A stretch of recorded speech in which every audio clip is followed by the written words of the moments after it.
ఇంతకుముందే నేను మన తెలంగాణ రాష్ట్ర మంత్రివర్యులు ఈటెల రాజేందర్ గారి యొక్క ప్రెస్ కాన్ఫరెన్స్లో వారు చేసిన ప్రకటన నేను విన్నాను. రాష్ట్ర మంత్రివర్యులు ఈటెల రాజేందర్ గారు చాలా చక్కటి విషయాలు చెప్పారు. ఆయన ఈ కరోనా ప్రాబ్లంని మనము అడ్రస్ చేయాలి. ఏ ప్రసంగమైనా, ఏ సందర్భమైనా, ఏ టాపిక్ అయినా, మరి ఎలాంటి ఈవెంట్ జరుగుతున్నా ముందైతే ఈ కరోనా అనే ఇష్యూ ఒకటి మన మైండ్లో ఉండిపోయింది కనుక దాన్ని క్లియర్ చేసుకోవాలి.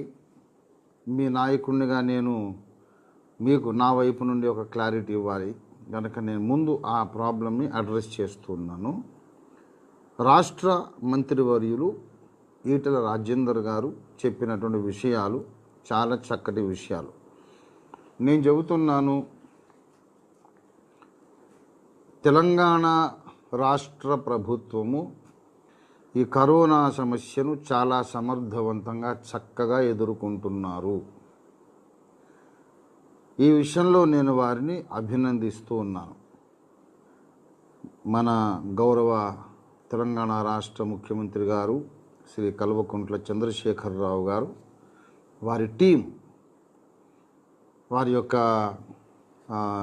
చీఫ్ సెక్రటరీ, ప్రిన్సిపల్ సెక్రటరీ, ఇతర మంత్రివర్గ శాఖలు, ఆయా మంత్రులు, ముఖ్యమంత్రి గారి సెక్రటేరియట్, వారి కింద ఉన్నటువంటి బ్యూరోక్రసీ చాలా ఎఫిషియెంట్గా, పక్కాగా, చక్కగా వారు ఈ కరోనా ప్రాబ్లంని ఎదుర్కొంటున్నారు. ఈ విషయంలో వారు ఎంతైనా అభినందనీయులు. ఈ విషయంలో ఎవరు కూడా రాజకీయ ఉద్దేశాలతో వారిని విమర్శించడం కానీ, వారికి ఆటంకాలు సృష్టించడం కానీ దయచేసి చేయకండి. ఇది నేను వ్యక్తిగతంగా చేస్తున్నటువంటి విజ్ఞప్తి. రాజకీయంగా మనకు వేరే వేరే పార్టీలు ఉండొచ్చు, వేరే వేరే అజెండాలు ఉండొచ్చు, వేరే వేరే ప్రయోజనాలు ఉండొచ్చు, వేరే స్వార్థాలు ఉండొచ్చు. కానీ ఇది జాతీయ, మొత్తం ప్రపంచవ్యాప్తమైన విపత్కర పరిస్థితి, గ్లోబల్ డిజాస్టర్ వచ్చి పడ్డప్పుడు ఇప్పుడు మనం రాజకీయ పార్టీలు, రాజకీయాలు, మన ప్రయోజనాల గురించి పక్కన పెట్టేసేయాలి. దయచేసి అన్ని పార్టీలలో, అన్ని మతాలలో, అన్ని కులాలలో, అన్ని వృత్తుల్లో ఉన్న నా సోదర భారతీయులు, నా అన్నదమ్ములు, అక్క చెల్లెలు అందరికీ నేను అప్పీల్ చేస్తున్నాను. కేంద్రంలో నరేంద్ర మోడీ గారు కూడా చాలా సమర్థవంతంగా వారు డీల్ చేస్తున్నారు. ఇక్కడ రాష్ట్రంలో, ఇక్కడ కానీ ఆంధ్రప్రదేశ్ రాష్ట్రం, జగన్మోహన్ రెడ్డి గారు, గౌరవ ముఖ్యమంత్రి గారు, ఏపీ ముఖ్యమంత్రి గారు కానీ in the given situation with the available resources and network చాలా చక్కగా వారు డీల్ చేస్తున్నారు. వారి సలహాదారులు కానీ వారు కానీ చక్కగా చేస్తున్నారు. అందరూ కూడా ఏ పేరు పెట్టకుండా సృష్టికర్త అయిన దేవా అని చెప్పి ప్రార్థనలు చేయండి. అన్ని మతాల్లోని వాళ్ళు ఈ పేర్లు గొడవ వచ్చేసరికి ఆ దేవుడు కాదు, ఈ దేవుడు కాదు అని గొడవలు వచ్చేస్తాయి. ఆ పైన వాడు ఒకడే కానీ కోట్ల మంది లేరు. కాబట్టి ఈ పేర్ల గొడవ, రూపాల గొడవ నాకు ఎందుకు కానీ, ఓ పరమాత్ముడా, నీ పేరేంటో, ఊరేంటో, రూపం ఏంటో, నువ్వు ఎలా ఉంటావో నాకు తెలియదు కానీ సర్వసృష్టికి కారణభూతుడవైన ఓ భగవంతుడా, आपका नाम और रूप मैं नहीं जानता हूँ, लेकिन मैं जानता हूँ कि एक सृजनहारी है. आपसे मैं निवेदन और प्रार्थना करता हूँ, हमारे सारी दुनिया को, हमारा देश को चंगाई दो అని ప్రార్థన చేయండి. మా దేశానికి, మా లోకానికి స్వస్థత ఇమ్మని ఆ భగవంతుని పేరు ఎత్తకండి. I'm very comfortable in saying this. నేను కూడా ఏ పేరు ఎత్తకుండా ప్రార్థన చేస్తే నాకు తెలుసు అది ఎక్కడికి వెళ్తుందో నాకు తెలుసు. ఆయనతో నేను 56 ఏళ్ళుగా నేను సహవాసం చేస్తూ ఉన్నాను. కనుక మీరు ప్రార్థనలు చేయండి, మీరు సహకారం అందించండి.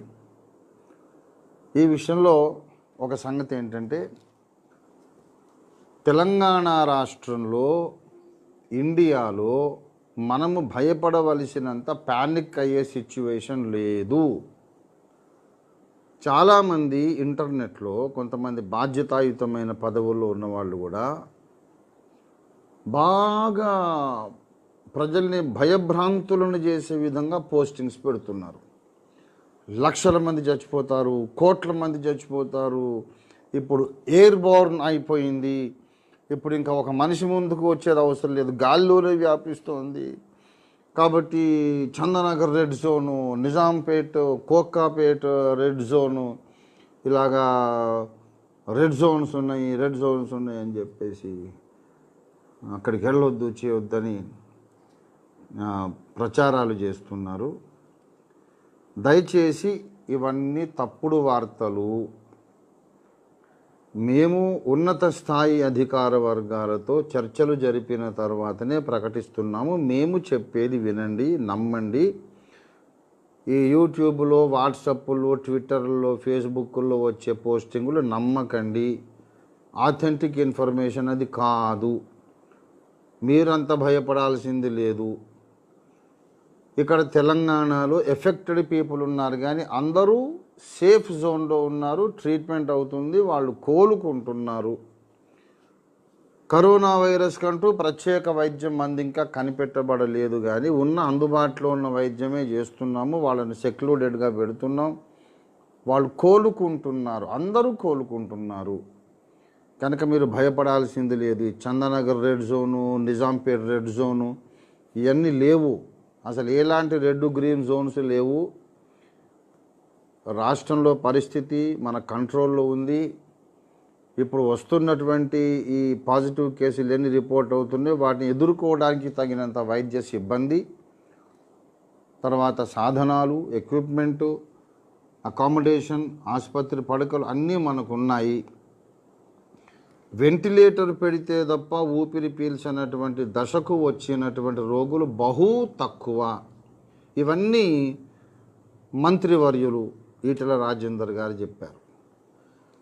కాబట్టి దయచేసి ప్యానిక్ అవ్వద్దు అని వారు చెప్పారు. చాలా ప్రోత్సాహకరమైన విషయం. అదే సమయంలో ఇంకా భయం లేదని చెప్పేసి గాల్లో మీరు రోడ్ల మీద విచ్చలవిడిగా మాత్రం తిరిగే టైం ఇంకా రాలేదు. ఆ టైం త్వరగానే వస్తుంది. కానీ ఇప్పుడైతే మీరు ఇంకా ఇంటి పట్టున ఉండిపోవడం మంచిది. ఇది రాష్ట్ర మంత్రివర్యులు చెప్పిన మాట, నేను కూడా మీకు చెప్తున్న మాట. సినిమా ప్రొడ్యూసర్, డైరెక్టర్స్లో రామ్ గోపాల్ వర్మ గారని ఒక ఆయన ఉన్నారు. మంచి మేధావి, స్వతంత్ర ఆలోచన ధోరణి కలిగిన వారు. He dares to think differently and he dares to express his feelings.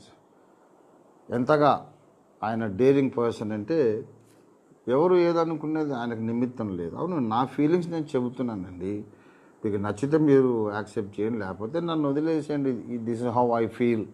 మీ మీద నేనేం అత్తపెత్తనం చేయలేదు కదా, నా ఫీలింగ్స్ నావి అని ఆయన ఎంతగా చక్కగా స్వతంత్ర ఆలోచన ధోరణి కలిగి ఉన్నారంటే వారి యొక్క సపరేట్ థాట్ లైన్కి వారు రాము ఇజం అని కూడా పేరు పెట్టారు. ఆ రాము ఇజంలో ఒకటి ఏంటంటే ఆయన హర్రర్ మూవీస్ ఎక్కువ తీస్తారు. రామ్ గోపాల్ వర్మ గారు తీస్తే హర్రర్ మూవీ, విద్యాలు సినిమాలు అలాగ ఉంటాయి. అయితే ఇలాగ ఎందుకు తీస్తారంటే వారు అన్నమాట, హర్రర్ మూవీ కూడా horror also is an entertainment అన్నారు ఆయన.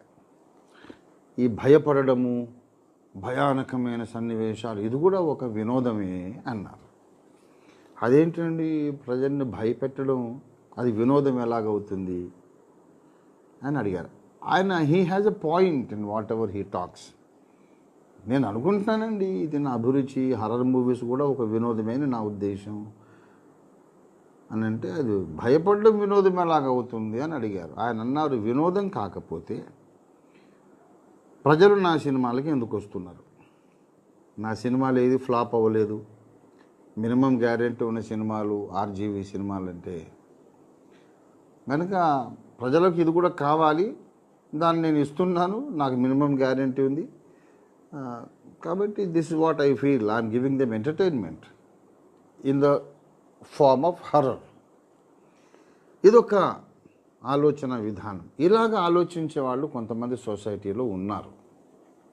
ఆయనేమో ప్యూర్లీ సినిమా ఫీల్డ్లో ఉన్నారు. ఆయన ఒక కథ, ఒక సన్నివేశం, భయభ్రాంతులు గొలిపే సన్నివేశం అలాగా ఆయన చేస్తారు.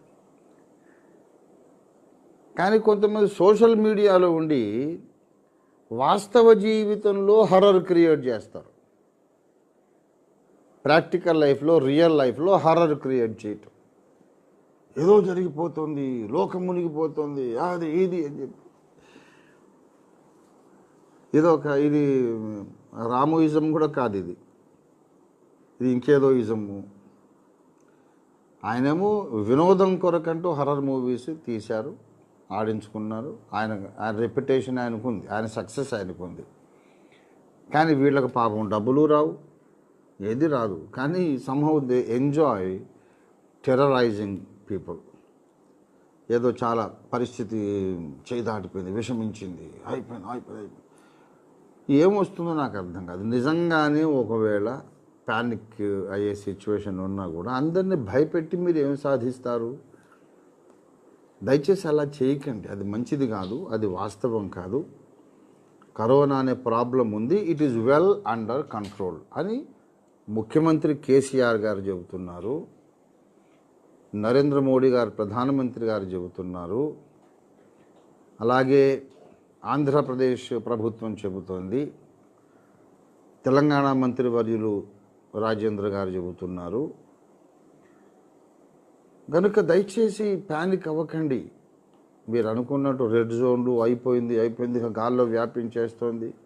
ఇప్పటిదాకా గాల్లో వ్యాపిస్తుందనేది ఒక కాకమ్మ కథ, ఒక కట్టు కథ, ఒక కల్పిత కథనే కానీ గాలిలో ఈ కరోనా వైరస్ వ్యాపించడం లేదు, వ్యాపించదు. ఆ వ్యాధి ఉన్న వాళ్ళు దగ్గితే ఆ సలైవ, ఆ లాలాజలం ఆ క్రిములను క్యారీ చేసి వేరే ఒక వస్తువు మీద, టేబుల్ మీద, ఒక సర్ఫేస్ మీద ఎక్కడైనా పడితే అక్కడ బ్రతుకుంటాయి. అక్కడ సాధారణ వ్యక్తి, ఇన్ఫెక్షన్ లేని వ్యక్తి, ఆరోగ్యవంతులు వచ్చి అక్కడ చేతులు పెడితే అతని చేతులకు అంటుకుంటాయి. అక్కడి నుంచి అతడు కళ్ళు ముక్కో ఏదో తుడుచుకొని అనుకోకుండా అలాగా అనుకోని విధంగా చేసేస్తా, అన్ఎక్స్పెక్టెడ్గా కంట్లో మూట్లో ఇలా చేయబెట్టుకున్నప్పుడు అది లోపలికి వెళ్ళిపోతుంది. అది గాలిగొట్టంలో గుండా ఊపిరితిత్తుల్లోకి పోయినప్పుడు న్యూమోనియా లక్షణాలు వస్తాయి. ఆ తర్వాత అతనికి ఉండే ఇమ్యూనిటీని బట్టి 2 రోజుల నుంచి 14 రోజుల వరకు తర్వాత ఆ వ్యాధి లక్షణాలు బయటపడతాయి. అది విషయం. కనుక గాల్లో వచ్చే తప్పు ఒట్టిదే. దీనికి నా వైపు నుంచి నేను చెప్పే విషయం ఏంటంటే, మొట్టమొదట ఎవ్వరూ షేక్ హ్యాండ్లు ఇచ్చుకోకండి, దూరం నుంచి నమస్కారం పెట్టండి. అసలు గ్రూప్గా ఎక్కడ కూడా కలిసి ఉండవద్దు. ఒకవేళ తప్పనిసరి నిత్యావసర సరుకులు, ఆహార ధాన్యాలు కానీ, కూరగాయలు కానీ, కాయగూరలు అంటాం, ఏదైనా ఇంట్లో సరుకులు అవసరమైనవి తెచ్చుకోవడానికి బయటికి వెళ్తే ఒక్కళ్ళే వెళ్ళండి. కుటుంబం అంతా పిక్నిక్ వెళ్ళినట్టు వెళ్ళకండి. ఒక్కరు వెళ్ళండి. ఆ షాప్లో కూడా దొమ్మిగా ఉంటే దాంట్లో చొరబడకండి. కొంచెం సెక్యూరిటీగా ఉండండి. జాగ్రత్తగా తీసుకొని ఇంటికి వచ్చి తర్వాత చేతులు కడుక్కోండి. నేనేం చేస్తున్నానో మీకు చెప్తాను. ఇంట్లోంచి బయటికి వెళ్ళేటప్పుడు పెద్ద టబ్బులో నీళ్లు పోసి ఆ నీళ్లలో డెటాల్ వేసి వెళ్తా. అంటే మీకు చెప్తున్నా, మీ నాయకుడిని కాబట్టి. నేను కూరగాయలు తెచ్చుకున్న తర్వాత కూరగాయలు డైరెక్ట్గా అందులో వేస్తాను, ఇంట్లోకి తీసుకురాను. ఆ డెటాల్ వాటర్లో కూరగాయలు వేసి ఆ డెటాల్ వాటర్తో నా చేతులు, నా కాళ్ళు కడుక్కొని అందులో కొంచెంసేపు ఆ కూరగాయలు ఉంచిన తర్వాత ఆ డెటాల్ వాటర్లో ఒక్కో కూరగాయని కడిగి మళ్ళీ మామూలు నీళ్ళల్లో వేస్తాం. వేసిన తర్వాత అప్పుడు అవి ఇంట్లోకి తెచ్చి కిచెన్లోనూ ఏదో ఒక రూమ్లో దుప్పటి పరిచి దాని మీద అవన్నీ వరుసగా పేర్చి ఆరనిస్తాం అన్నమాట.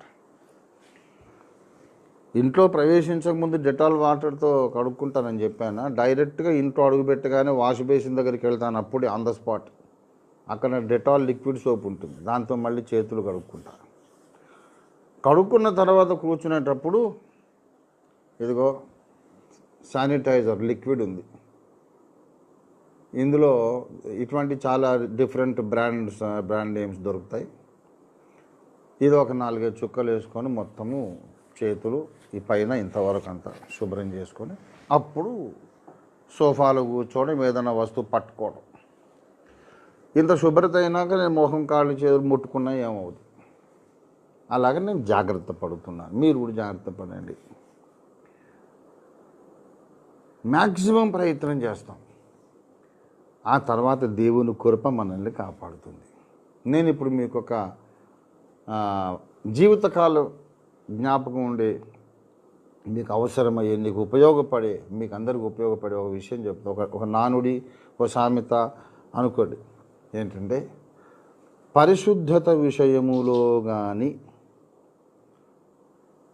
దేహ పరిశుభ్రత విషయములో కానీ, ఆరోగ్య సంరక్షణ విషయములో కానీ 3 విషయాలు చెప్తున్నా.